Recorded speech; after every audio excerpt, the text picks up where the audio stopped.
Recording in progress. I think we got another minute. Okay, call meeting to order. Roll call. Greg, You hear? Maggie, Yes. Rosemary, Ann, Yes. and Max. Yes. Okay, please join me in a salute to our flag. I pledge allegiance to the flag of the United States of America and to the republic for which it stands, one nation, under God, indivisible, with liberty and justice for all. Thank you very much. Okay, reading of the mission statement: to anticipate and provide services to meet the healthcare needs of the people we serve. Presidents, welcome, and I have a few things to say.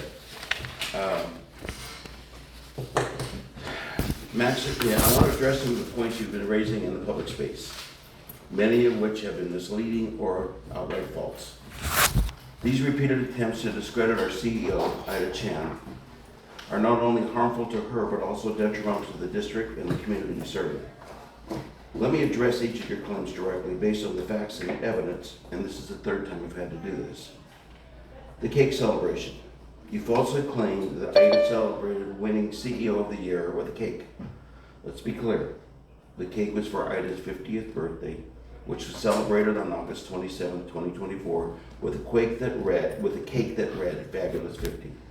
The district-wide text was sent to inform staff about the birthday celebration. Regarding the CEO of the Year, Ida was nominated, and this was made clear in a press release. You even emailed her to congratulate on her winning, and Ida corrected you, stating it was just a nomination. Despite knowing the truth, you chose to misrepresent this and took it to the press, falsely accusing her, and this is unnecessary and divisive.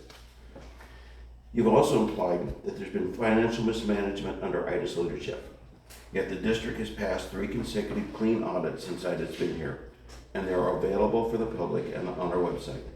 These audits have shown no discrepancies, have shown any discrepancies, because there were none.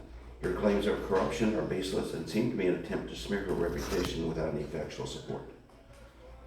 You claim that Ida had no role in the Women's Center and only appeared at the ribbon cutting, and that's simply false. Ida has been instrumental in securing the financial stability of the center, overseeing its licensing and launching the NST program, one of only 2 in Monterey County. She was instrumental in hiring the mammogram coordinator to conduct the exam, in addition to helping getting the proper state and federal licenses to conduct the exams at our site. To say that she had no part in its success disrespects both Ida and her whole team that worked tirelessly under her leadership. This kind of undermining behavior just really isn't acceptable. Financial concerns. You've raised concern about the clinic's reliance on loans, but you were part of the board that unanimously approved on those loans. The loans have allowed the district to manage its finances, pay off the PPS payments, and there's a clear plan to discontinue this payment by 2026. You approved the financial budget plan for the year, which includes the mobile clinic. You also mentioned that Ida received raises. Ida remains one of the lowest paid CEOs in her peer group, even with this raise. And you even voted for some of Ida's raises. Unnecessary costs due to your demands. Since joining the board, your actions have led to unnecessary legal fees and have taken up weeks of staff time, including at least 3 employees who spent 2 weeks addressing your requests. Your claims to the press had wasted a full week of our communications coordinator time. These distractions are costing the district valuable resources that could be better spent serving our community. The vote of no confidence. You continue to bring up the vote of no confidence from November 2022, but it's important to remember that there were three independent investigations.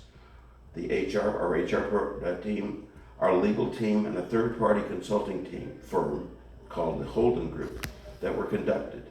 And in April 2023, Dr. Jaime Heron retracted his vote of no confidence. This matter has been addressed and resolved. Your insistence on revisiting it serves no purpose other than to stir up unnecessary conflict. It's time to move forward and focus on the present. Harassment of ACHD staff. Your behavior for the staff at the Association of California Healthcare Districts has been appropriate and damaging. You've harassed their staff, questioning their policies and procedures in ways that overstep your role. Here is what one staff member had to say. Quote, "The emails from Mr. Schell has made me so uncomfortable, I even took extra precautions in sending routine marketing emails in Lincoln." End quote. Quote again, "I'm concerned as I find the behavior of Mr. Schell and ongoing communications are inappropriate and escalating." For the board, Ida has copies of the correspondence between Max and the ASC. Could I ask one question? So let's go to the board. Pardon? If it's a board issue, those go to the board. That's what I said. I said that goes to the board. That doesn't go to Ida, that goes to the board. And you said you've already given them to Ida. The board hasn't seen I them said yet. if the board wants copies, Ida will distribute them. They should be given to the board That's what I said, Max. Why No, are we it's- fighting over something we agree on? because I don't. Go ahead, continue. If you want Continue copies, with your we're- accusations, because some of these are unfounded, but continue, please. And I'd like a copy of that submitted to the minutes too. Okay. Make it a record. Since you're making accusations, we might as well make them formal. I'm not making accusations. You did make accusations. You I'm mentioned the telling the budget. truth. You said things, what do you mean? That I went to the newspaper with a bunch of Just stuff? as you make accusations. Well, okay, and so, but he's making accusations, so they become official.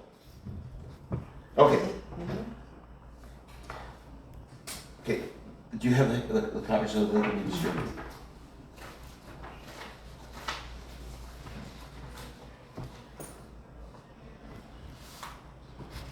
What were these emails sent? When? When? That was the question. When? When? In the last couple of weeks. Is this my copy? Mm-hmm. Thank you. Okay.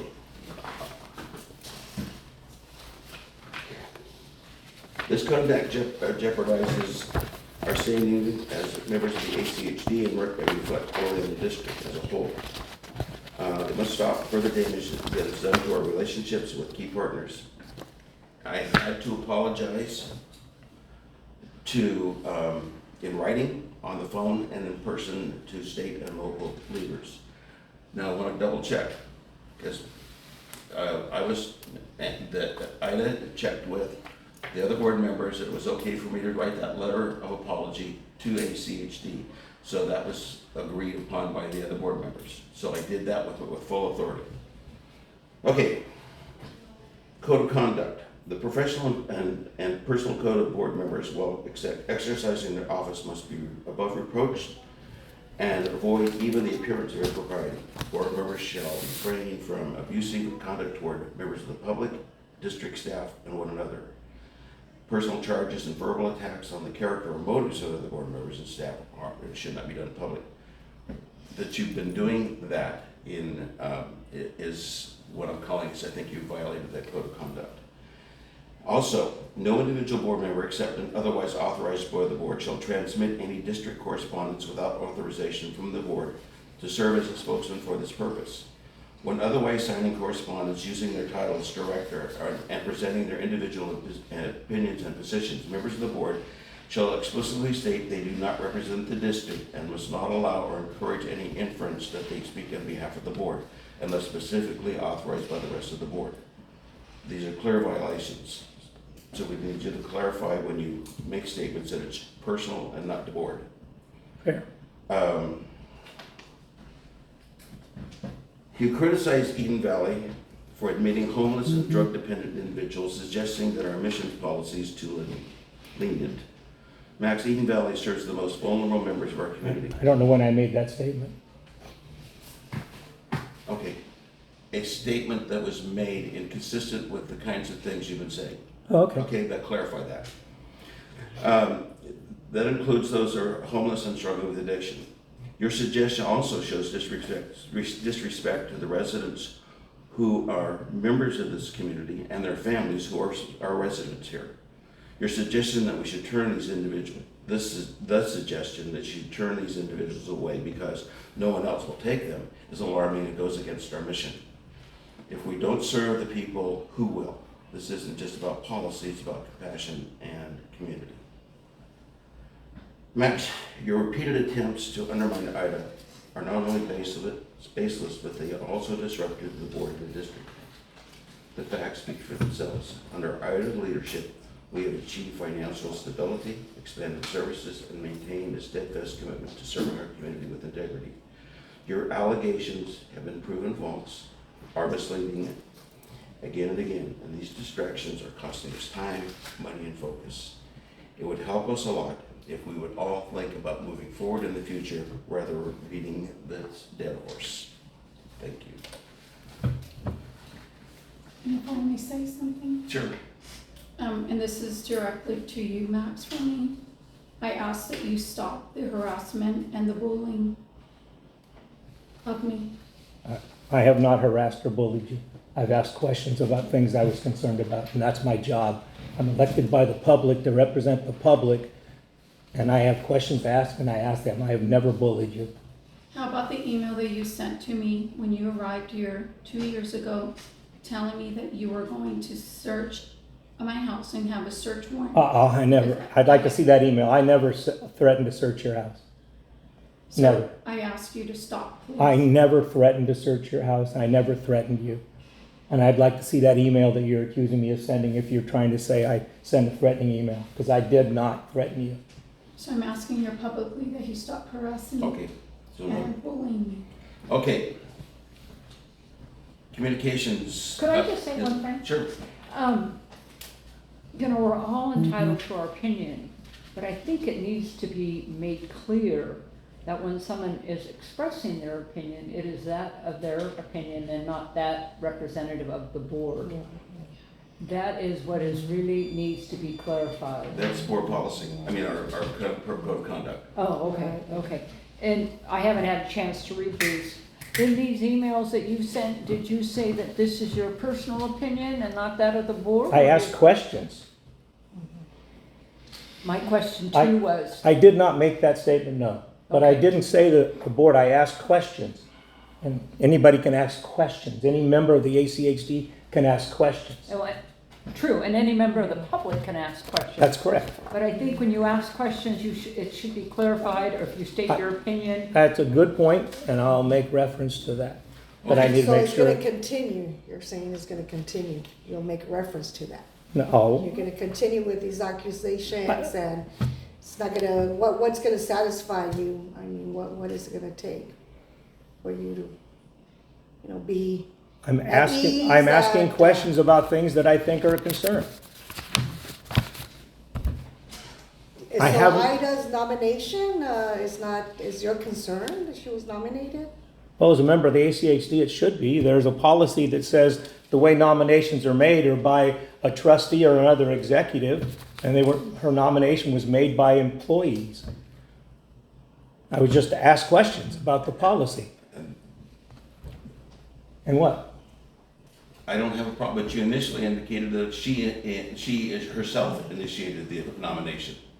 I don't know where I said that. It's self-initiated. I think it said it in one of the emails. Yeah, I think but I saw anyway. that. Okay? Max, we just need to be able to move on and move forward. That's what we need to be doing. I told you at the finance meeting, you're taking up all the bandwidth. You said in one of the, I don't know, it was your email or someone else, you indicated that this mobile clinic was just a pipe dream. That's part of our, in our budget, it's part of our strategic plan. Well, I've heard it talked about, but we sure never made a discussion and made any approvals and made any plans to spend large amounts of money. Why? Because we're dealing with all this stuff that you're bringing up. Oh, okay. We wanted to do some things with, I talked to you about this. We want to have a plan that we can interface specifically with first responders. We've been working with PD and fire. Right? We can't do these things because we're still, staff is tied up with doing these things. We were trying to work, this has been a 3-year project, trying to get where we can be interfaced with an emergency response plan for the community in case of a disaster. Okay. Like school shooting. We can't do these things because we're tied up. Everything is revolving around your questions, your demands, your wishes. It can't be. There are other important issues for moving forward that can't be done. So, And it should be noted here, and with one of these emails that went to Sacramento, they were concerned.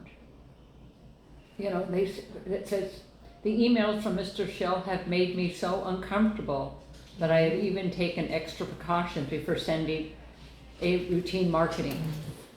That needs to be reflected, that's from Mr. Schell, that's not from the board. That's what I'm concerned about because of the representation that comes on, and they feel uncomfortable. I'm concerned as I find the behavior of Mr. Schell and ongoing communication inappropriate and escalating. That's why we ask, or I ask, that it be prefaced with, this is not reflective of the district or the board. And that's a valid point. Because, Acknowledge that. you know, I don't feel that way, and, you know, that's where it becomes a little bit difficult as a board member. You know, you have to walk that line of representing the public and not your own personal views. And if you want to represent if you want to voice your own personal views so strongly, then maybe you don't want to be on the board. You know, maybe it's, if that's how you feel, because you have to remember that you're a board member too. And sometimes your beliefs may not be the consensus of the board. okay, And that needs to be made clear when you were expressing some opinions and a reflection of the board. And that's why Craig had to send an apology. Because, you know, we all don't hopefully send, this is troubling to me. The emails that they feel threatened in Sacramento, and they don't even know you. You know, they don't know who you were if you walked in the door. So, you know, I find it really disappointing and disturbing, to tell you the truth. Yeah, this reflects the whole board. Yeah, and the district. and the Yeah, the district. district, right. Yeah. Okay, can I move on for the consent agenda? The regular meeting minutes of the 29th, Finance Committee meeting and special meeting on the 18th. Approval for the consent agenda. Motion to approve the consent agenda. I'll make a motion. Okay, do I have a second? I wasn't present at this meeting, August 29th. Okay, Will I vote Oh, on that's that? right. I can second, yes? If I'll second. All those in favor say aye? there's no discussion? Sure. Well, we talked about the closed session. There's nothing in the closed session in the minutes that say we talked about the union at all that was never even on the agenda. Shouldn't that be noted in the minutes that we had that discussion and no action was taken? Or are you saying it just doesn't matter? I'm not saying either one. Let's see. Well, I talked about it at the meeting. Well, no, I talked about at the meeting that we should reference the fact that we discussed the issue of the union in our closed session, and then it doesn't come out in the minutes. That's why I'm bringing it up. I brought that up then. I'm not disagreeing with you. I didn't say you did. I'm explaining my. I don't follow. He's been saying, We went. make sure I'm saying this correctly, Max. I'm guessing on the meeting on the 29th, you were asking that there be a correction to the minutes indicating that you wanted discussion of the union in a closed session. Right. Our agenda didn't say we were going to discuss it, and we discussed it in a closed session without putting it on the agenda, and now there's no idea that we even discussed it. And that's not an appropriate way to document our meetings. But you're saying we talked about it in the closed session? We did. The lawyer was here and we discussed the union action. You gave us those letters that were dated a week and a half before that and said, oh, by the way, we gave these to you now because it didn't matter. And you gave them to us in the closed session. And we never even discussed the agenda never even said we were going to talk about the union in the closed session. And then we had some discussion, and I'll leave it go at that because it was a closed session item. But no I think place. we need a copy of the agenda. Jim? Yes, good afternoon, Mr. Chair, members of the board, Jim Priest, Best and Krieger. Just wanted to ask a quick question on this. I do see on the August 29th minutes, it does say adjournment to closed session, where a Yes. conference with the negotiator was agendized. I don't see any specifics, but typically you don't add any specifics from closed session into the minutes beyond that you did adjourn to closed session. And, if there's no reportable action, there's no reportable action. So I'm a little confused as to what is supposed to be placed in the minutes for the closed session. My statement is that we adjourned into closed session for a public employee review, and then there's several close harbor lines in here about that we went into conference with labor negotiators, and the only thing we discussed is that the unrepresented employee was Ida Lopez Chan. So then if we talked about any negotiations or actions with the labor union, that's an additional item not on the agenda. Therefore, we either can't talk about it, or we need to make sure we reference that we had that discussion in our minutes. That's my. Okay. And I brought that question up at the meeting, that we're starting to talk about an agenda item that's not on the agenda for our closed session. And then we continue to talk about it. Jim, so Roger was on the call. Okay, well, I can't, unfortunately, I was not on that call. I can't speak to, how that was agendized. All I see here is that there was an employee evaluation and conference with labor negotiator. And then we've got, Ida Lopez Chan as the unrepresented employee there. I would suggest that, going forward, if additional discussions are going to be had about different employee groups, those should be identified in the agenda. Again, I wasn't there, so I can't speak to what happened there. Obviously, the substance of a closed section cannot be disclosed in the minutes. Correct. I'll just have to leave it at that. Unfortunately, that's the best I can offer, not having been there.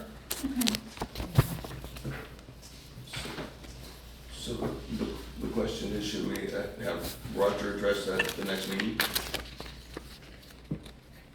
I mean, I don't know when the resolution. we can, what Jim said now was the substance of Yeah. whatever was in closed session can't be. Resolved. Can't be Revealed. brought up. Correct. Okay. Correct. And I don't know that there's necessarily anything to be done in the minutes at this point, but again, I would just advise that on a going forward basis, all unrepresented and represented employee groups that are subject to closed session be agendized. Okay. But again, that's the best I can say, given my limited information here. Okay. So we have a motion and a second. We had the discussion. Yes. No, nothing. Okay. So roll call. Graig, Yes. Ann, Yes. and Max. No, Okay. Maggie. No, you can't vote. just again, she's a He's board member. abstaining, yeah. Okay. It's your choice. Okay. Public comment. Members of the public are welcome to participate in the meetings of the board. Comments of the public will be accepted during the What public about the comment. other two on here? Pardon? The finance committee? did Oh, we- because you did a consent agenda, so it approves all three of them at one time. Oh, okay. I'm sorry. Okay, comments of the public will be accepted during public comment portion of the agenda. No action or comment will be taken by the board on matters not on the agenda. Public comments on agenda items should be made at the time each item is considered. When the board president recognizes a member of the public for oral comment, such comments shall be 3 minutes or less at the discretion of the board president. We would like a calm presentation so that the importance of what you're presenting is not overshadowed by the manner of the presentation. Okay. The public.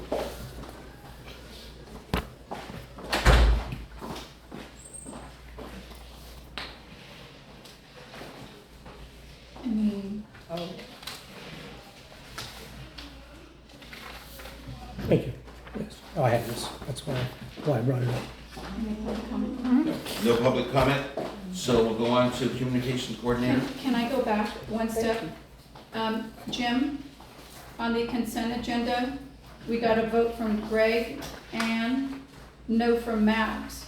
So should we wait till Rosemary's back if she comes in, since Maggie's not voting, because that technically doesn't pass, right? no, that passed. Technically, even if you were not present at the meeting, you can vote on the minutes of a meeting if you're familiar with what happened. You went back and looked at the record. If you did not, then I would recommend recusing from that decision and taking that element out, and we wait until we have our additional board member and perhaps take the minutes at that time. So you may want to parse that one out where that can't garner 3 votes. So which one of the meetings did you not want, were not at? It was the August regular meeting? 29th, the So, regular meeting, yes. Can we then go back? Are we going back? We're gonna go back so we can get the finance committee and the special meeting on the 18th. Well, you know, if we're gonna go all the way back, it's the agenda for the August 29th meeting, and the minutes are those that are in question, right? That Max is raising the question on. And it's here for you, Mr. Priest, the agenda is here, and it says we go into closed session. We adjourn to closed session, it says public employee performance evaluation, conference with labor negotiator, government code, and then so I'm not sure I follow your thoughts. My thoughts are that It's this, here, it says this number 2, conference with labor negotiator, there's a whole bunch of safe harbors, you gotta say something. So those blanks really shouldn't even be there because we went in and discussed with an unrepresented employee who's item, that's stated. And then it didn't you state don't we put- talked, But you don't put what was discussed in but you closed still session. have to put that we were gonna talk about it. And you gotta It is right here, declare, it says conference with labor negotiator. and you gotta say who the labor negotiators or what the employee group is. And all we said was item. We didn't discuss any other group, and that's why I'm saying is that's the requirement in the minutes, in the agenda is you've gotta state what group are you going to discuss. You're not talking about what you said, but you've gotta identify who you went in for. And all we said we were going in for was to talk about Ida as an unrepresented employee. And so. Well, no, because it says labor negotiations. And in that article, when you look up that government code, you have to state in that item who you're going to negotiate with or about, not the details, but you have to identify them. The only person we identified was an unrepresented employee. We talked about represented employees too, and we didn't list them in our agenda. Well, all the employees it was the employees of the Soledad Healthcare District. It's not listed here, is what I'm saying, and that's part of what, and that's what But he's you're not saying gonna is, list all 100 employees. you still have to list that we're gonna Well, discuss the representative group with the maybe I labor could- union. If I could mention just for a second, Mr. Chair, and again, I'm at a bit of a disadvantage, I wasn't at this meeting, but I would agree with Mr. Schell on this issue that typically when you have multiple employee groups that are being discussed in closed session, you would identify those under the Brown Act safe harbor language. So if it was going to be a group of represented employees and considering IDA, you would identify both of them in the agenda and you would identify them both in the minutes. So that's why I was suggesting perhaps on a going forward basis, this is something that we could develop a bit more. However, I do agree with Mr. Schell on this issue. Normally you have to itemize each group that you would be negotiating with. So that would be my advice on a going forward basis. Thank you very much, and thank you, Max. And then coming out in the minutes, you would say no action taken on this group. But we never even addressed that, we talked about it. Thank you. Thank you for the clarification on that. So, Thank you. going back, if we vote on the consent agenda for items 2 and 3, Maggie can vote on those too. Okay. Okay, so what is the, And then we would reserve the August 29th minutes for a later meeting for possible approval. that's correct. Okay, so items 2 and 3 are what we're gonna vote on the consent agenda. So do I have a motion on items 2 and 3? I'll make a motion to approve the minutes. And which brings up the other thing is if you're having a finance meeting and it's not a quorum, do you have to have approved the minutes? The quorum is just Max and I. The quorum is 3. Yeah, but we're the ones that are assigned to that committee and we're reporting out. I make a motion to approve the finance committee meeting and the special meeting on September 18th. Okay, I second. okay, all in favor, we have a motion and a second, roll call. Graig, Yes. Maggie. Yes. Ann, Yes. and Max. Yes. And then if Rosemary comes, we'll approve the record of minutes. If not, it'll be postponed to the next agenda. Thank you. Okay? Communications coordinator. I'll do it for good. Okay, this report highlights several important events and accomplishments across our district. Featured on the cover, you will see a picture of Councilmember Fernando Ansaldo shaking hands with Dr. Esteva from the Women's Health Center, taken during a recent tour of our facilities. Ida and I led this tour, and Councilmember Ansaldo expressed his admiration for the work being done throughout our facilities. At the top left corner of the collage, there is a photo of Ida and I smiling, completing the packaging of approximately 60 backpacks, which will be going towards 2 first-grade classes. This initiative, which was planned over 3 days, was completed in just an hour and a half, thanks to the collaboration between Soledad Rotary, the district, and Soledad Unified School District. We're excited to see the smiles on the faces of the children who will receive these backpacks. The top right features a photo of Mr. Alan Jones, a veteran, who has written to us a letter praising the care and compassion shown at Eden Valley. I took the initiative to record a video testimonial with Mr. Jones, which will be posted on our website and shared on social media to further highlight his appreciation for the services we provide. In the middle right photo, you will see 3 of our Eden Valley employees eagerly waiting for the second session of our Leadership Academy. This session focuses on customer service training, emphasizing key components like empathy to further enhance the quality of care and interactions with our residents and visitors. Another photo shows one of our residents proudly celebrating the beginning of Hispanic Heritage Month. You'll also see a picture of Monique from activities along with a resident, both dressed in white, red, and blue for Patriot Day on September 11th. Additionally, we hosted an NFL kickoff Spirit Day where employees donned their favorite team gear and enjoyed a soda shop special, hot dogs, nachos, and a soda for $5. The photo features Laura Arriaga from Women's Health Center front desk showing off her 49er spirit. The final picture captures Mr. Graig Stephens representing us at the check presentation ceremony for the Strike Against Hunger fundraiser spearheaded by Grocery Outlet. Our district donated $500, which contributed to $1,000 matching gift with Soledad Unified School District. As a public relations update, I also want to inform the board about the recent article published by the Weekly titled "Let Them Eat Cake," written by Squid, which included several unfounded allegations against Ida. I responded by writing a letter to the editor, clarifying the context behind each allegation and inviting them to reach out for comment in the future. Following this, representatives from the Weekly visited our district last Thursday, met with staff, and saw firsthand the quality of work we do. I'm pleased to report that they've committed to avoiding baseless allegations in the future and will contact us for comments before publishing. On a lighter positive note, I am excited to announce that our X-ray technician, Heather, is now a fully registered radiologic technician, having passed her certification exam. She also obtained her associate's degree in radiology from Pima Medical Institute.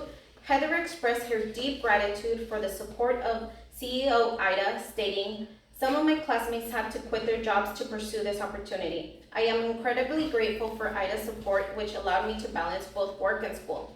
Congratulations to Heather and this outstanding achievement." Is there any questions?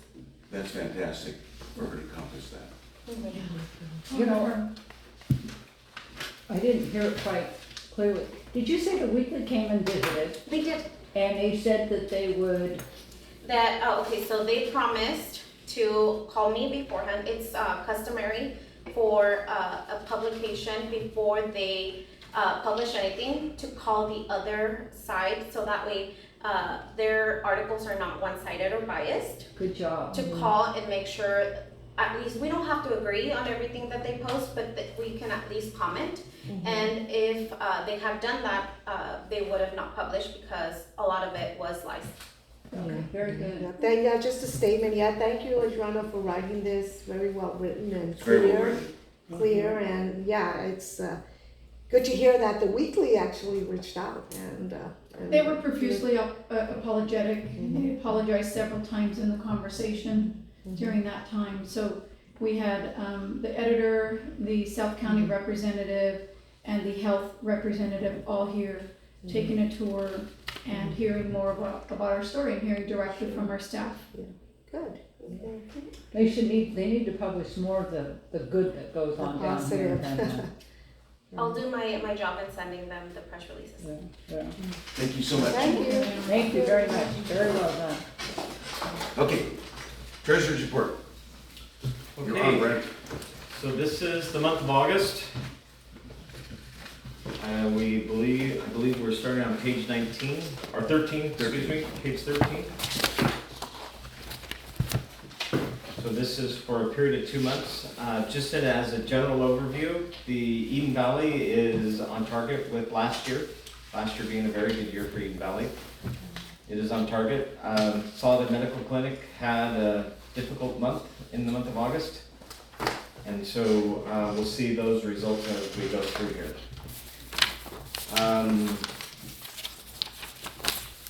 Cash is almost 3.2 million as of August 31st, but we have our next PPS payment should be coming due and payable here in the next couple months, right? Pretty soon. So that will probably take about 1/3 to 1/2 of that amount, so. And I'm already working with our banking representative, trying to come up with creative ways to minimize the impact and retain some of our liquidity and our cash flow, because they also don't want to see it go down dramatically. And so we're trying to figure out creative ways right now so that we can do that.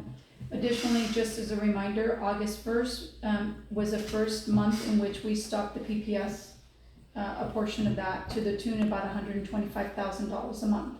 And that's the impact that we're starting to see at the clinic. I was afraid that was gonna happen. You are. So at this point, you know, if it's $125,000 a month, that is basically what we have projected to be the liability at the end of the year. So if we can keep it at $125,000 and just break even at the clinic, we'll be fine. Okay. Because it's all part of the budget. Okay. But, you know, that puts it really close. Okay, so our liabilities are $9,963,000. Half of that being the long-term debt, and then the other half primarily being the PPS settlements. Our cash on hand, it's 74.93 days. It's not where we want it to be, but it's better than last year at 40. Double. So it's some improvement. So we go to page 14, we see the profit and loss, and this is where you'll start to see some dramatic differences between the 2 years. Now, last fiscal year, July, August, September were really good months for the district, both at the clinic as well as at Eden Valley. So we are comparing to one of our better 3-month periods. But in August, our revenues were 3.3 million as compared to 3.8 million. And we're gonna see a little bit later that the majority of that decrease is at the clinic. Now, 125,000 of that will be reflected in the PPS, but the revenues were down much more than 125,000. Salaries are down, professional fees are down. The only thing that is up are employee benefits, and that's primarily health insurance. We had a substantial increase this year in health benefits, so that's the main reason why our employee benefits are up. And then other operating expenses, we had some one-time fees. I think there was I have the detail here. I meant to look that up. There was a one-time fee for some advertising or some recruitment that happened during the month of August. Can't remember, it was like $18,000 though.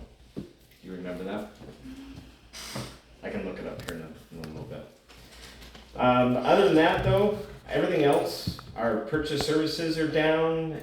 In total, our expenditures are down 162,000. They're just not keeping up with the drop in our revenues. So when you look at our operating income before depreciation, we have 128,000 basically in income for this 2-month period, compared to 518,000 for the prior period. And we're gonna see that 390,000 is all the clinic. Do you know if the clinic, are they still seeing the same number of patients? There's a reduction. A reduction in patients Mhm. also?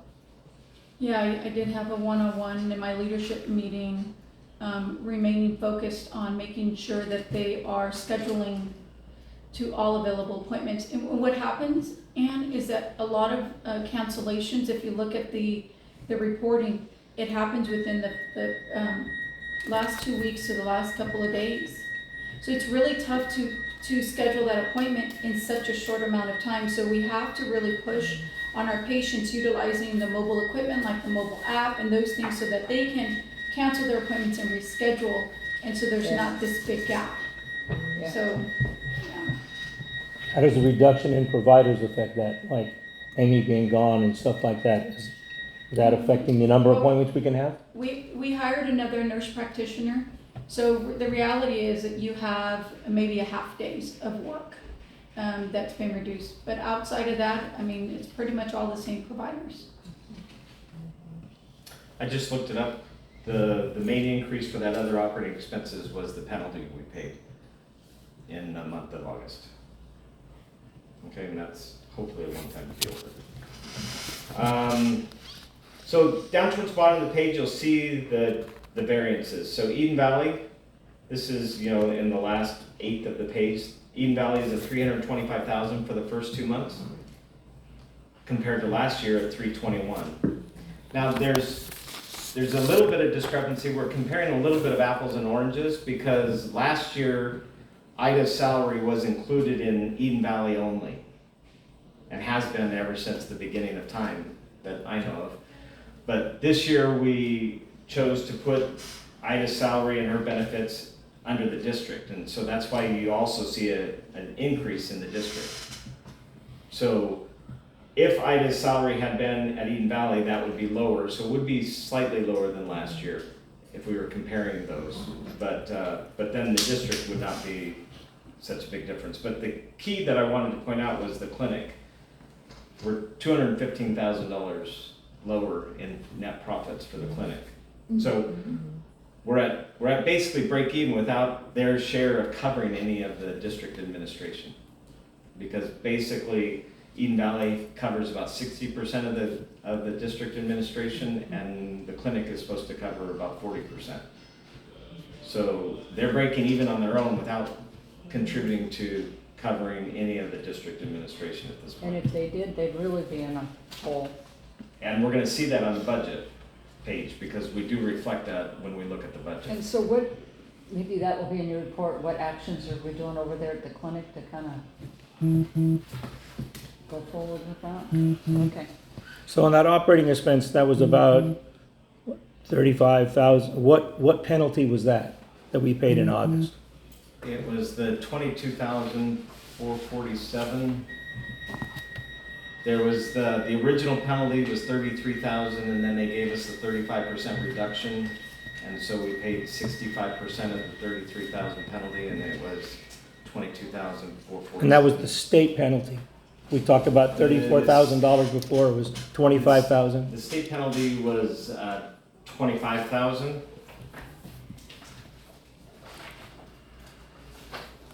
Susan will talk more to the topic in her report.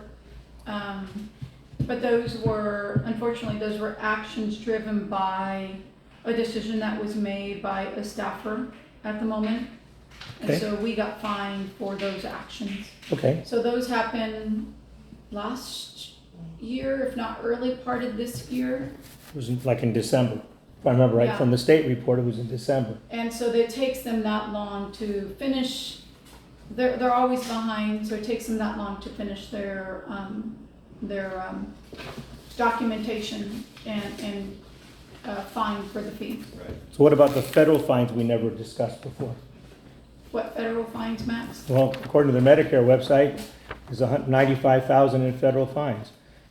53,000 in January, and then there was like 33,000 The 33,000 is It's what the we're same. talking about. That's what we're talking about. from September of 2023 is what you're Yes. talking Yeah. about? That's the Yeah. 33,000 less 35% reduction, so we only have to pay 65% of it. So when does the 53,000 come in and due? We haven't paid it yet. We haven't received the notification. Based on my review of the documents, we haven't received the documentation where it says what the actual amount that we owe. And that's also negotiable. We will go back and negotiate with them on those fees to get the reduction as much as we can.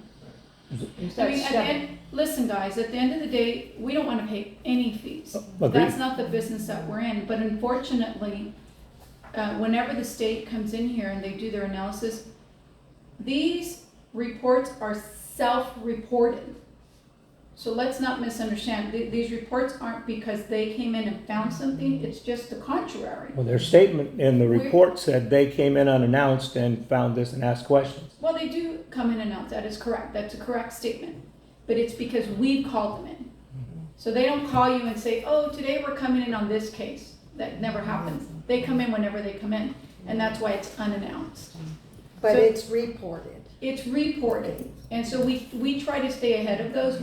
We find that if we go in it reporting, then they will trust us better to know what's supposed to happen in the cases. And so that's what those fees, we don't want to pay any fees, but unfortunately, there's decisions and conditions that result in fees after their decision, and we don't have control. Sometimes they just let it, they don't charge an assessed fee, and other times they do. And at this moment, the state is in a deficit, so they're gonna charge every fee that they can to make up any dollars that they can. Well, a lot of times they'll charge for the cost of Them coming.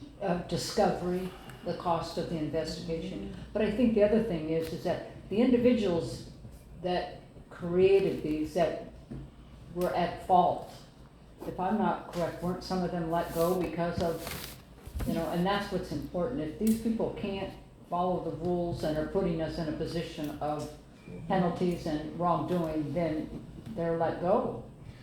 So two things, we're self-reporting and we're holding people accountable. Yeah, Yes. Okay, yeah. That's exactly what it is, yeah. okay. I'm sorry, Brian. So anyways, on page 15, we have our cash. You can see where our cash resides. 2.3 million is in First Capital, and that's all earning interest. Mechanics Bank, that's basically our cash, our payroll account, and our checking account. Our receivable balance is still high for Eden Valley, so hopefully we'll get some payments. We're almost through the state period where they are reluctant to pay, so hopefully they'll start paying here soon. They have to get through their budgets and everything, so typically we see some large payments in the latter part of the year, October, November, December. So the majority of that is state payments? Eden Valley, Yeah, it's state and federal, okay. and I could get you the breakdown, but I don't need the breakdown, I just want to confirm that, but it's the It is. government holding up the funds that they owe us. And I do wanna go back just a bit. Our cash flow right now, our net receivables, for Medicare, we have to recertify annually. And I'm going through the process, I've been working on this for some time now. And, there is a holdup in the dollars we're getting from them because they want us to complete the certification. So I just sent it off before the meeting, that's what I was working on, and hopefully I've done everything that they are required. I'm not sure, they might send it back, but okay. we're hoping to get it all wrapped up by September. Okay. How does that tie into the rural health certification for the Women's Health Center, so we can bill for that? Has nothing to do with that. This is Eden Valley we're talking about. Okay. On the cash equivalents and that, and I know there's some CDs that you got. Is that part of the 2.3? Yes. What interest did you get on those locked in at? They move in, they're four weeks at a time, and they move. Brent, do you have those numbers? So we lock them in every 4 weeks, Uh-huh. and it's mainly an offset, and so you pay an interest rate on your loan, and then you get back interest, so it's an offset, so at the end, we aren't paying the full interest on the loan, we're getting back I was just curious of what interest He rate you has it, got. right. This does not. It gives me the balance, but it doesn't give me the interest. It was roughly around the 4 something, Okay. yeah. And how much were in CDs?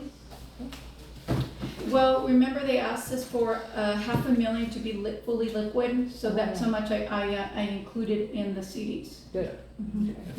Max raised the issue of the certification of the Okay. Women's Center. I can discuss that. Yes, please. Okay, so before I arrived, a decision was made to open the Women's Center.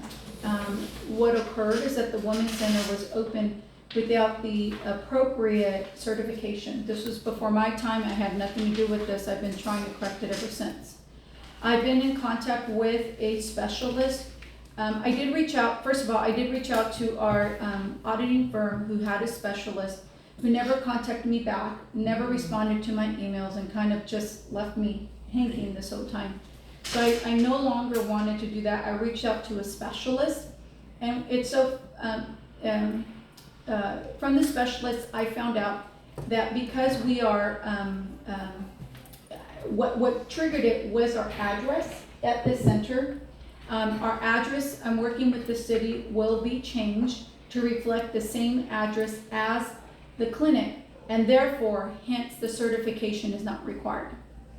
So that should be completed within, I was trying to get it completed by this board meeting, but unfortunately my time was consumed with other things.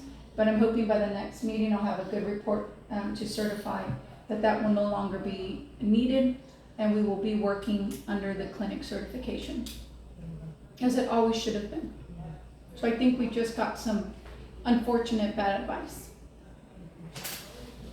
Yeah, and unfortunately, your resources have gone elsewhere. Yeah, so in the next month, I'm hoping that I can regain that and refocus on that. Good. Okay, so going back to page 15, middle of the page, you see the summary of income by month, so you can see August was a loss of $138,814. All right, going to page 16 is a summary of Eden Valley.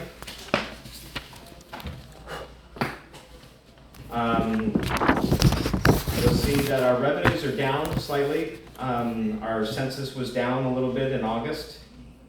That contributed to that being down a little bit. You'll notice our expenditures are down considerably. The general administration, if you ask why, that is, once again, because Ida salary is no longer there, it's in the district. Okay, that's the majority of that 49,000. I mean, there's other things in there as well, but that's the majority Well, of the it. good thing is, if revenue's down and expenses are down, Yeah, that's good. yeah, so, I mean, we're down 164,000 in revenues, we're down 168,000 in expenses. Okay? Nursing administration, huge decline. Is that because we're not doing travelers? Yeah, the prior year, we were doing some really expensive travelers Okay. during those first few months. Attorney fees, might as well bring that up. And Attorney fees, are those in here or that somewhere else? I have it right here. It's not in the detail there, but legal fees, Is it dropping? no. I wish. where'd it go? Oh, it's under the districts, I'm sorry, I was looking at the general.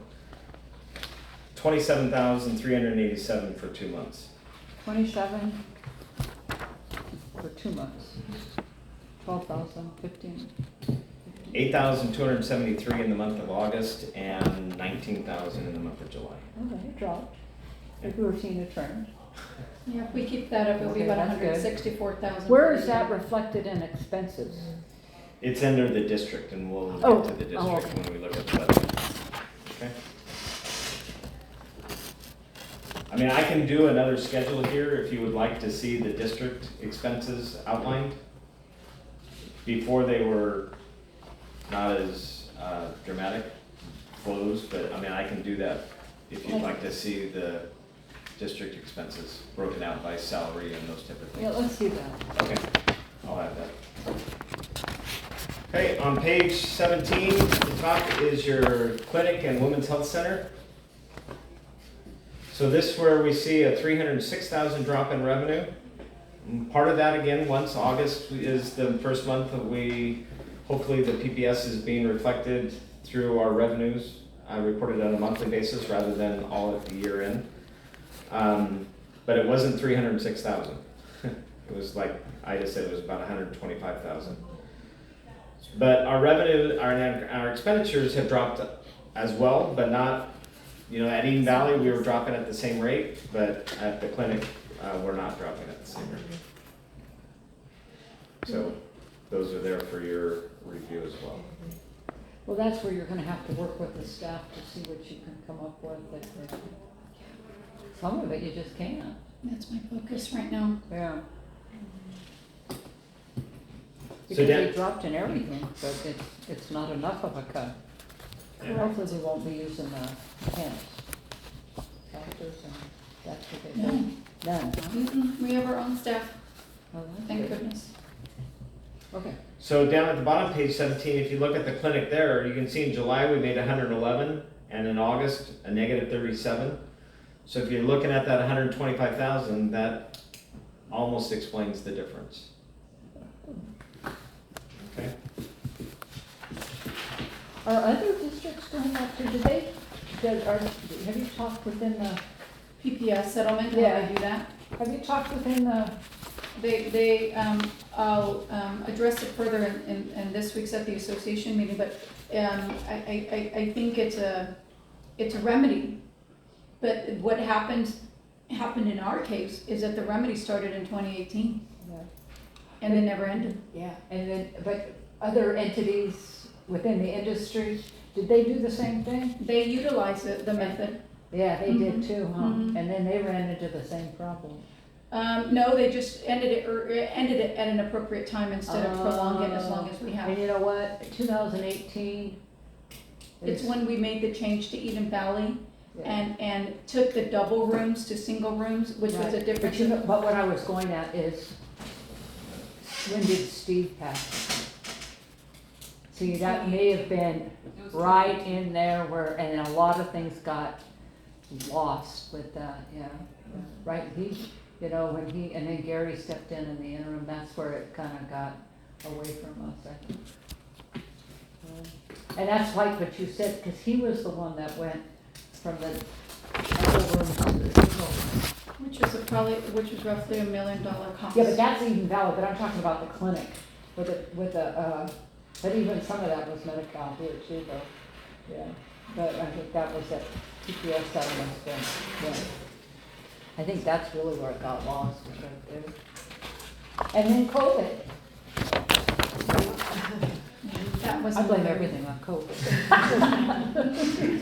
The only thing I'd like to point out on page 18, because there's no real other place for me to show this, is that that second to last line, purchase of improvements.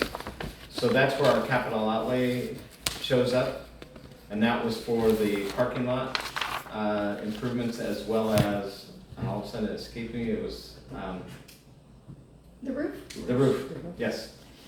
Thank you. Yeah. Okay, so the roof and the parking lot are in that 115,000. And those were expended during the month of August. And Okay. paid for in cash. And paid for, yeah. We did not take out any loans. We just paid out available cash. So that is the treasurer's report, and then I think a separate line item is the budget review. Yeah, so treasurer's report, do we have a motion to accept the treasurer's report? I'll make a motion. Okay, do I have a second? I second. Okay, roll call vote. Graig, Yes, Maggie, Yes. Ann, Yes, and Max.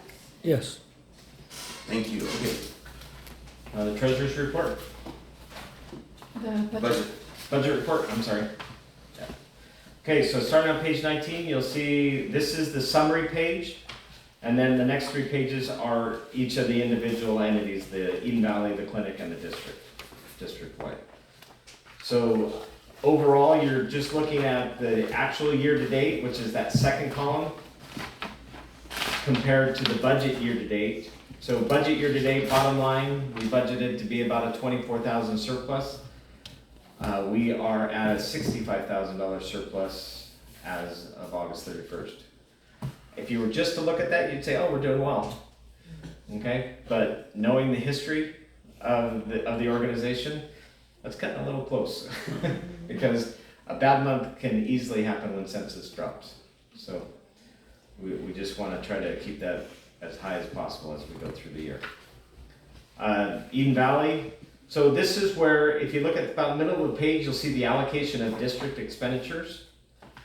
So the district had expenditures of $307,000, that's in the far right column. Their expenditures are $307,000, and then we allocate that to the Eden Valley and to the clinic at a ratio of 60% to 40%, which is typically our ratio of employee salaries. And so 184,000 goes to Eden Valley and 122,000 goes to the clinic. So if you look at that, instead of breaking even, the clinic, we're actually at a $121,000 loss. And instead of making $300,000 for Eden Valley, we're at $141,000. Okay. So now we can go to the individual pages. I won't spend too much time here. Eden Valley, our 2-month budget is 155. We're at 141. So we're a little bit below for Eden Valley for the first 2 months. Our revenues are pretty much right on target. Okay, and our expenses are down a little bit. But okay, and then the clinic is on page 21. We budgeted $1,021,000 and we're at $994, so we're down there. But our expenditures, we budgeted $1,039,000 and we're at $890, which is good. Okay, so we're doing better than our budget. But if it's going to be $125,000 a month that we're going to incur, it's going to catch up to us. So we need to watch the clinic very closely. And then on the district, so here you can see the actual expenditures for the district, but I will move them to the treasurer's report so you can compare it to the prior year because we don't have a 2-year comparison here. But you see the salaries, $174,000. We budgeted $190,000. So we are under budget.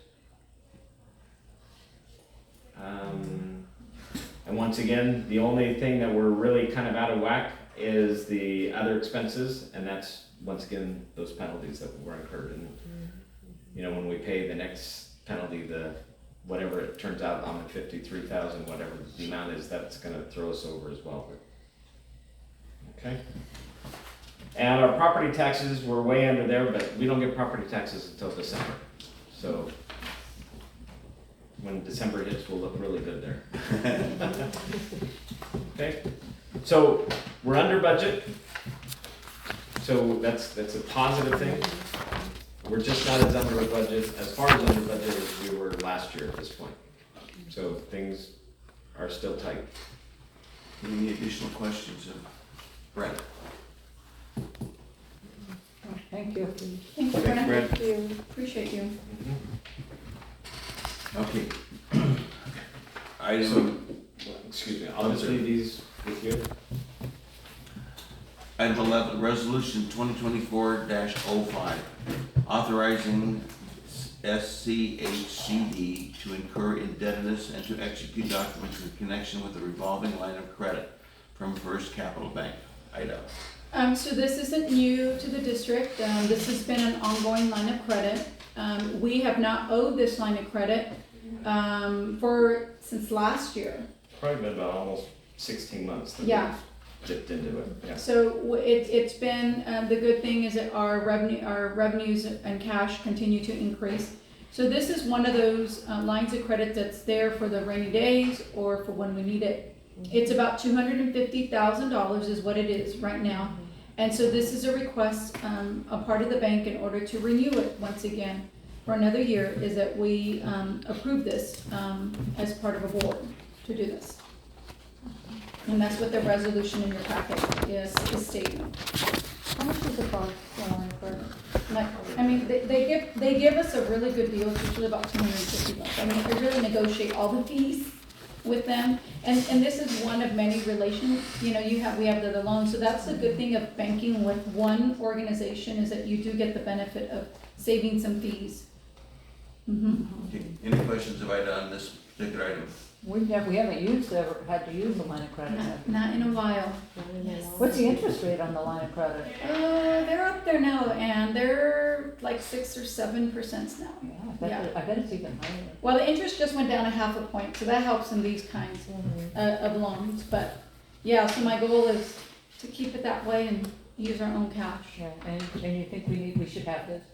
Yeah. I really do. I really do. I don't want to leave us without liquidity. And you don't want to put it on a credit card. Oh, yeah. Yeah, this is a cheaper way to go if we need to tap into it.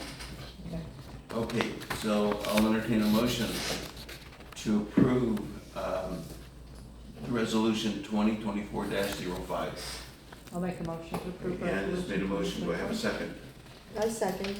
A motion and a second. Roll call, Sylvie? Graig, Yes. Maggie, Yes. Ann, Yes. Max. Yes. Thank you. District CEO report? Nope, sale of property. Oh, Number sale 12. property, I'm sorry, sir. Okay, so, I don't know how many of you guys are aware, but, the city has, sold a piece of real estate, and it's right in front of the fire department. It's an empty lot, and it's actually next to the Soledad, Historical Society. To build apartment, for the living of their teachers, to attract more teachers to come to the community. So, this is considered a redevelopment property, and which means is that, because of that, we actually benefit from that sale. And it's not only us, there's several agencies, if you look at in the, that also are benefiting from this sale. So if you go to page 27, there is the Soledad Cemetery District, the Soledad Mission Recreation District, us, Soledad Unified School District, Hartnell College. So these are all beneficiaries of this sale. Ours turns out to be about a whopping 3,385.13. I mean, something is something. So it's about 1.5 shares is what it comes out to be. They're asking that we agree so that the sale can happen, and in return, we're gonna get this $3,000. I So, move we approve the sale. Okay. Do you have a second? I'll second. Okay, all, roll call? Graig. Yes. Maggie. Yes. Ann, Yes. and Max. Yes. Thank you. District CEO report. right. Let me pull that out. Oh. I left it on my printer. Let me double check, but I'm pretty sure I did. Yes. Can we, yeah, I left it on my printer. What's that? My report. Oh, Do you want Susan come in and do hers? Yeah, can we call Susan and I can go run and get it? I just want, I'll get a bite to eat. well, it might be I wanna make sure it's not locked. If my computer's locked, which it should be, it won't allow her to get it. Okay. Pardon me, I'll be right back.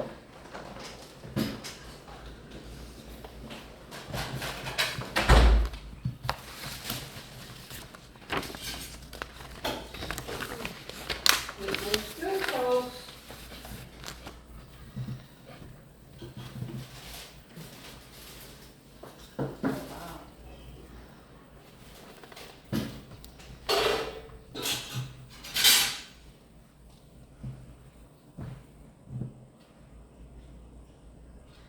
The property that's going to be up at the top of, 7th Century Road, that has been annexed, yes or no? I'm not sure, I haven't. I thought it had been annexed.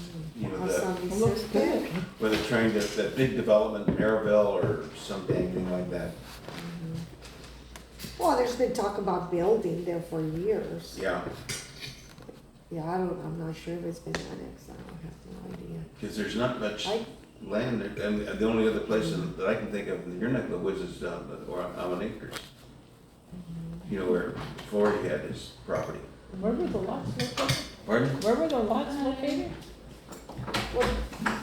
The Where were those lots located There's again? some off the of ones that somebody's were sold, they're adjacent to the museum.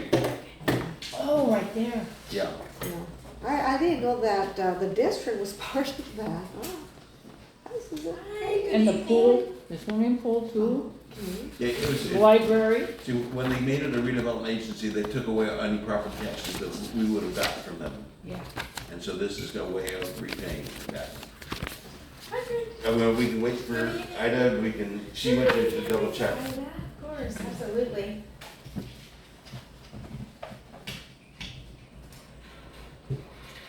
But I don't know where else you can go, actually, unless you go below the feedlot Hamby's. There's some land there, isn't there? But that I've heard they want to hold on to that, it's not for sale. What's the ag preservation, that may be one of those ag preservation areas. Might be.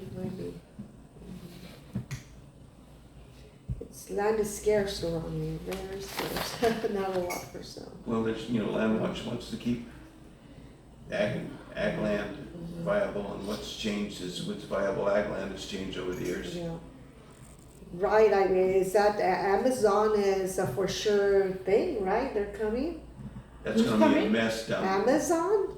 Off In Abbott? Salinas? Oh, That's gonna be a It's mess. gonna be you know terrible. what, people are not gonna go to Salinas anymore just because of the traffic. That Abbott Street area where that It's- pilot gas for truck stop is on that, that's just, both those intersections are gonna be Oh, horrible. that Loves, where that Yeah, Loves? Loves is, that's what I meant, That's yeah. so easy on and off, that's nice. It is, when Yeah, you're but if going you're- north, it's Oh, nice. nice. See, Now that's the when you're thing, then coming those south. trucks, see, that intersection, because the off-ramp can be backed up for, at certain times, that's just gonna be a mess. But that Amazon, I mean, it's unfortunate that all that beautiful land is going for, It's awful. concrete building. Concrete. I was on LAFCO when, I just got on LAFCO when that was approved, and it was designed it was supposedly for ag-related businesses, coolers, those kinds of things. Yeah, that's- And once it goes That's concrete, it unfortunate. never comes back. Okay, sorry everyone. I give you your keys so they can lock Yeah. that trailer.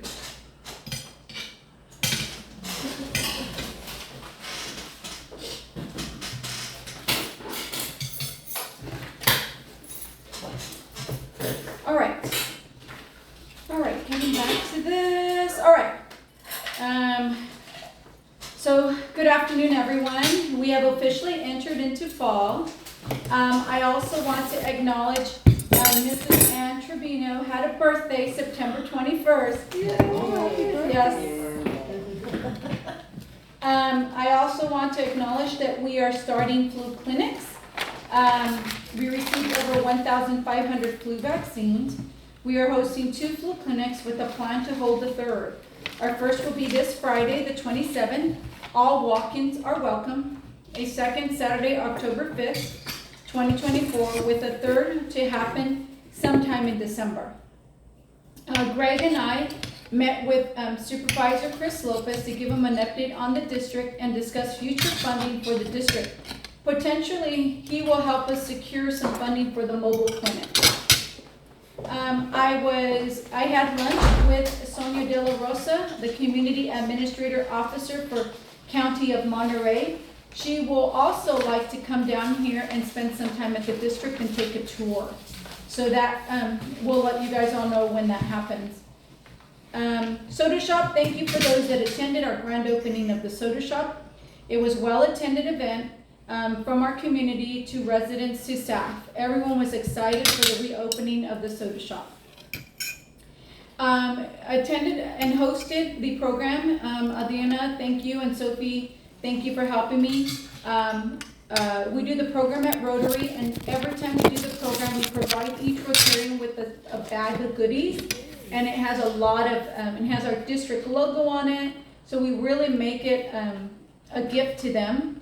Our program presenter was Patty Cruz, and she talked about Project Food Box. If you guys remember, this is a partnership that we formed with Project Food Box, which their goal is to drive the quality of nutritious food into our community. And so they work and customize medically tailored fresh fruit and vegetable boxes directly to the Medi-Cal membership doorstep. And they do it through like an Amazon type to the doorstep. So their goal is they curate about 15 to 18 pound grocery box designed by a registered dietitian to address their chronic health conditions. Fruits and vegetables from local farms are delivered free directly to Medi-Cal members' doorstep every week for up to 24 weeks. That's a partnership we formed, and she talked about that at Rotary. Next, you heard Adriana speak to this, and there's a picture. We've now started our new and next phase in sessions of Leadership Academy. On September 17th was the first of 8 sessions of Professional Leadership Development Academy. This academy will focus on customer service. This month's session focused on empathy and compassion. We've selected a group of team members to attend from a clinic referrals team, Eden Valley Front Office Administrative Assistant, Admissions Coordinator, Activities Assistants, Maintenance, Clinical Medical Assistants, Clinic X-Ray Tech, Eden Valley Dietary Cook, and Social Services Designee, to name a few. The next session will be effective communication, and I will continue to report that on a monthly basis.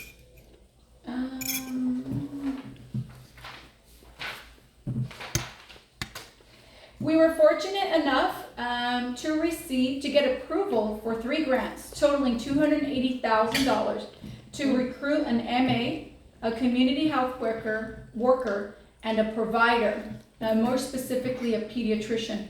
This came from Central California Alliance for Health. We also, our application was accepted to participate in Monterey County Gives. That is a grant program that opens up, I believe their group is November to. But their group, how many donors do they have? It's significant. It's countywide, it's a lot. Yeah, it's significant. I want to say it's in the thousands of how many donors that gives us access. So we have been accepted, which will run from November 14th through midnight of December 31st to raise funds for our mobile clinic. I hope you can all join us in giving generously and making a challenge gift. More information to come from Adriana. I attended the Monterey County Business Council groundbreaking report on employment trends and workforce dynamics by Beacon Economics, and it was in Monterey at the their convention center. And ultimately, the 2 rising economies or workforces that come up to float are in our community are ag and healthcare. So it's truly important. We play an important part in our workforce development for our community. And what better place in South County where we have about 150 employees that we have roughly that we employ here at the district. So we're giving back in our part. I also met with the First Capital, our bankers at First Capital, Krista Snelling, the CEO. She's the CEO of Santa Cruz County Bank. They wanted to meet with me to introduce her to our top clients. I mentioned this before, but First Capital and Santa Cruz County Bank merged. So this is their new CEO. And I also met with Jessica Perez, the Senior Vice President, Managing Director of First Capital, who is our relationship manager and who helps us manage our loans there at First Capital Bank. We continue to do capital improvements, as mentioned before. The next improvement that I'm looking at is the one that the city has required us to do, which is the backflow. I am meeting with architects and I'm meeting with engineering firms because this will be an HCI project. So this will take some special handling in order for us to do this project. And so in the past, I estimated that project to be about $25,000, but more to come. I don't know all the facts, but that was just an estimate at the moment. Eden Valley, Susan will go into that a little bit more in her report. I do want to acknowledge years of service for Vanessa Arredondo. She is our DSD and infection control. She celebrated 1 year of service.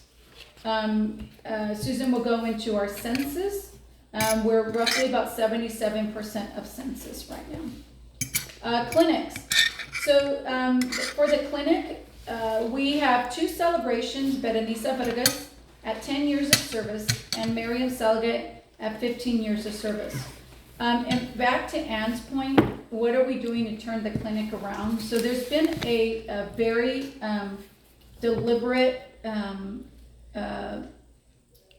plan that we have put into place with our front office manager and our leadership, Ann, and that's by making sure that all the appointments are filled.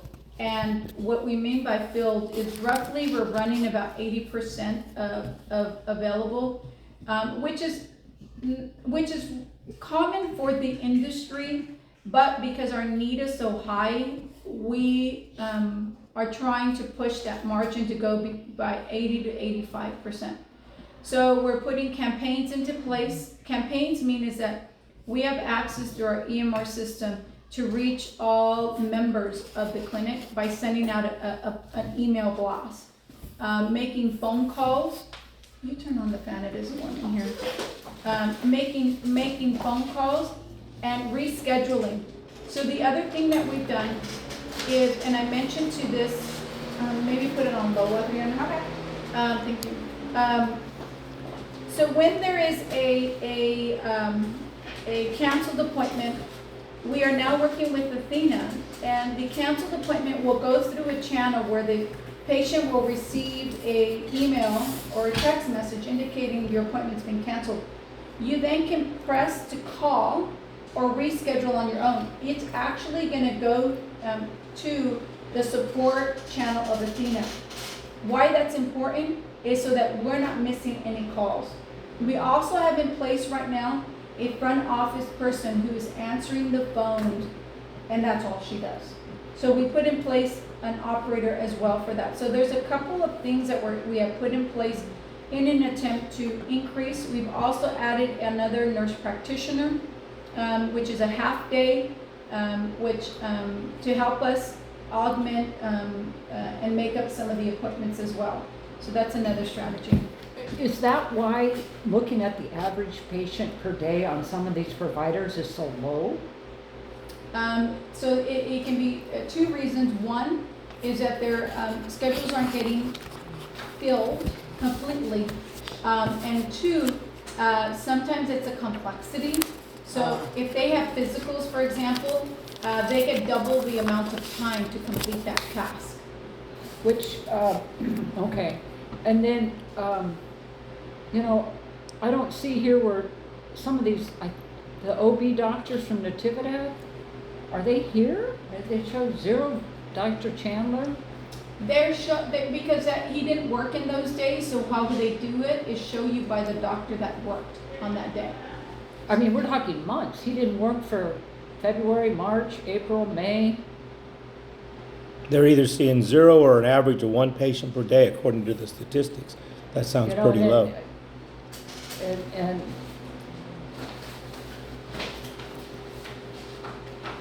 And I mean, they're hardly here according to No, it. that was the case a few months ago when they were having trouble staffing. They're here on average 4.5 days now. So we haven't had that going concern Because anymore. it shows May, April, March, February. For Because he was 24? well liked, Dr. Oh, no, Chen. Dr. Chen, yeah. So his last one, he did June of 42. And then he did 29 in July. For 29 days? 29 patients. Patients. Yeah, but he wasn't here February through May? Let's see. Looks that way. yeah. February looks that way, Ann, but I can go back to confirm that that's the case. So I'll go back and confirm that. And then, I don't know, Central Coast Alliance is really an ally, in many ways. They really appreciate what we do. Is there any chance that, when their patients cancel, that we could be reimbursed for the time that we've scheduled? Have you ever talked to them about that? Yeah, I mean, I haven't, but the likelihood is unlikely. Yeah. But what they do that if you have a patient who cancels in 3 consecutive appointments, we can report them and get them off our list so that we can put a patient that wants to come here. Mhm. That's the one thing they'll let us do. Yeah. Okay. Okay. I mentioned to you guys, Benenisa for 10 years, and she is a MA. She celebrated 10 years of service, and Miriam Selgate, she's a clinic front office. She celebrated 15 years of service. Other things I've done, I participated in the Economic Development Committee meeting this month, the CEO Roundtable for ACHD. I participated in the Monterey County Business Council groundbreaking report, which I reported on as well this month. And that's all I have, and I can turn it over to Ms. Susan. I have a couple Okay, questions. go ahead. On the grants that you got, will that help somehow get pushed into the budget so that will help the numbers for the clinic? Correct. That'll help. And then back to this mobile clinic, I'd like to see a cost analysis on that, just to see if it's how we're, because if we're not seeing the patients in the clinic, will this help us see them there in the field and maybe offset that, or would the reverse happen? How much is it gonna cost for insurance, gasoline, what does it take to get a certified driver? You know, I'd really like an in-depth look at that, and maybe even talking, even having someone who uses a mobile clinic. I know maybe like Me Memorial, or maybe even have them come and, you know, let us know what they think of their mobile clinic. That's exactly one of the things that Chris was looking at, and I was already committed to, is about a business plan, so that he could see the cost benefit ratio in terms of Yeah. them operating that. So that's one of the things that when and if Ida has time, we can do. Yeah, yeah, because you know, before we get too far down the line. Well, absolutely, that has to be done first. Yeah, well, and the other thing is that, you know, if it's a mobile clinic, how big is this mobile? Is So it they're- the size of a van? They're used, no, they're RVs. Huh? They're RVs. Oh, they're RVs? Yeah, so remember during COVID, there was a lot of these that went into the fleet because a lot of the hospitals were needing to utilize them for the outside in No, I order to don't reach know. the patients. I already just remember they used a lot of tents. So there was some overland, so they're RVs is what they are. They're already designed and built, so we don't have to build anything. It's just you basically will buy a used one and is what we'll do. If it proves to be, you know, Cost effective. analysis. Yeah, cost effective, Yeah. absolutely. And that's the other thing that you want to look at is, you know, all the different ins and outs. Mhm, And absolutely. where do you go to get it maintained? I mean, where do you go for the maintenance on it? You know, is it just, A regular car, regular no, car. is it, or do you have to take it to an RV dealer? You know, and that's over in Gilroy or Las Vegas. There's nobody local. So those are the things that, you know, you want Absolutely. to look at. And I just worry about the cost of it. Absolutely. Because of the insurance, you know, and do you have to have a special driver? I don't think, if it's an RV, you don't need a special. Driver. We're It not gonna depends get- on the and- size and- of the van. We were, when I started looking Well, at, and you know, the other thing that you keep in mind is if we get money to purchase, that's one thing, and you might get a grant to, you know, run it for a year. But then after a year, if you don't get another grant, where does the money come from? it's gotta be cost effective. That's absolutely, yeah. It's gotta be run like a business. Okay, that's all I have. Okay, that's all I have, so I will turn it over to Ms. Susan. Good evening, everyone. My report is for the month of August. And our census and occupancy, our average daily census for August is 46.03. Average month to month has been 48, and year to date has been 48.64. Our percentage of occupancy has been 78%. Our average is 82, and year to date has been the same. For admissions in August, we had 16 admissions. average has been around 15, and then year-to-date, we had a total of 139 admissions. For discharges, we had 11. Our average has been 15, so we've been kind of holding steady on keeping residents here for a little longer. And year-to-date, we have an equal amount of 139 discharges. For our skills mix and payer sources, we had an average of 9 Medicares, 30 Medi-Cals, 5 HMOs, and 1 private pay. The average for Medicares has been 11, so there's been a slight dip in regards to that. And year-to-date has been 11. For Medi-Cal residents, we had about an average of 32, with the year-to-date of 32. For HMOs, our average has been 4, year-to-date has been 4, so we upped our HMOs for the month of August. And private pay has been steady with 1. Most of our referrals have been consistently from Salinas, but we did have 4 from Natividad, and we still have 1 on our wait list. For CDPH and regulatory affairs, we had 0 deficiencies and 0 incidents, so knock on wood, everything's been nice and steady. In operations, our current CMS rating is still 2 stars. Our health inspections, which doesn't change until we get our next survey, and that stays consistent for every 3 years, being 3 stars right now. Our quality measures is 4 stars for short term, and our vaccination rates. And then for staffing, we are at currently 1 star. We are hiring more nurses. It's RNs that count, not LVNs. And our turnovers have been pretty consistent. And our patient per day has been really on top of everything. So we will and anticipate that one improving. For our committees that we've had, our QAPI, which is our Quality Assurance Process Improvement, we have been consistently 100% in all of our plan of corrections.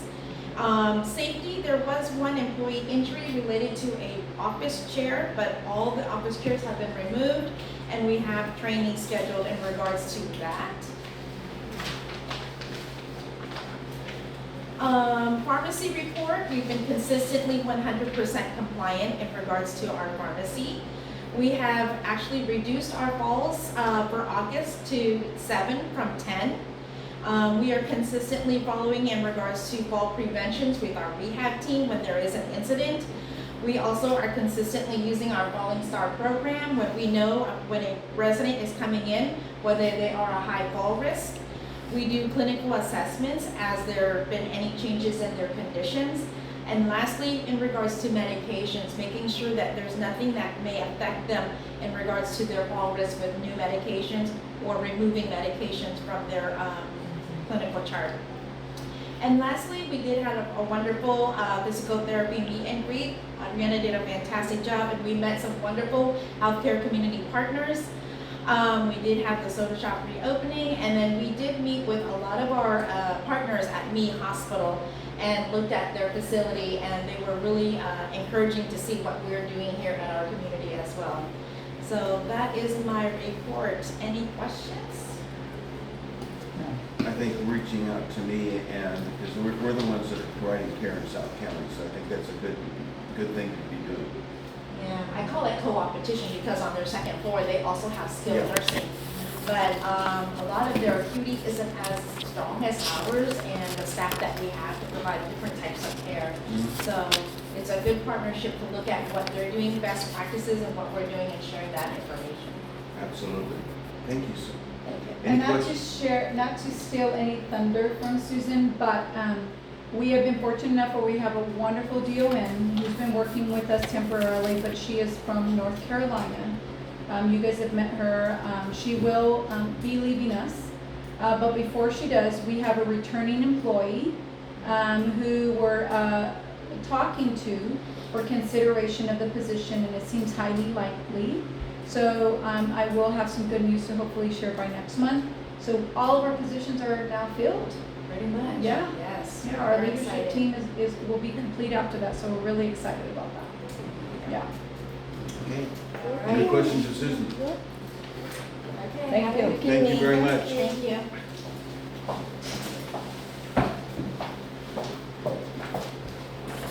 Okay, thanks. Okay, we're going to adjourn and go into closed session. Okay. Sophie, you'll